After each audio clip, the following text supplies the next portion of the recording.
Կենդանի է Աստծու խոսքն ու ազդեցիկ, և ամեն մի երկսայրի սրից առավել կտրուկ է, այն թափանցում է մինչև շնչի և հոգու, հոդերի և ողնածուծի բաժանումը, քննում է սրտի խոկումներն ու խորհուրդները, նրա առաջ անտեսանելի արարած չկա, այլ ամեն բան հստակ է և ակնհայտ, նրան ենք հաշվետու։ Աստծո խոսքը ազդեցիկ ուժ ունի, այն կենդանի է, լցված Սուրբ Հոգու անմիջական զորությամբ,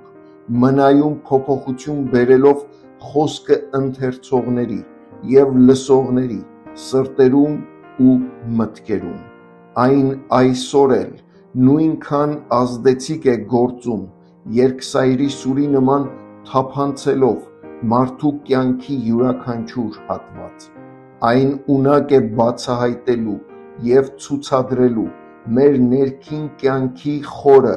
թաքնված ու անտեսանելի մեղքերը, քննելով մեր սրտի խոկումներն ու խորհուրդները և բացահայտելով մեր իրական հոգևոր վիճակը։ Աստծո խոսքը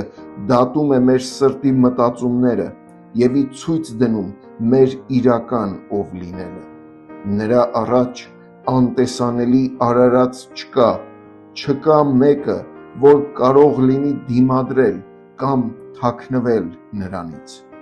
Ոմանք խոնարհվում են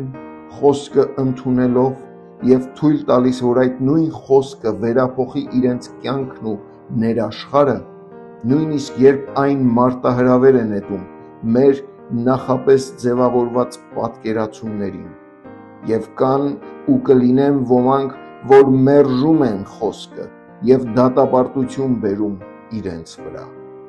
Բոլորս հաշվետու ենք այս խոսքի առաջ, բոլորս հաշվետու ենք խոսքի հեղինակի առաջ։ Տեր,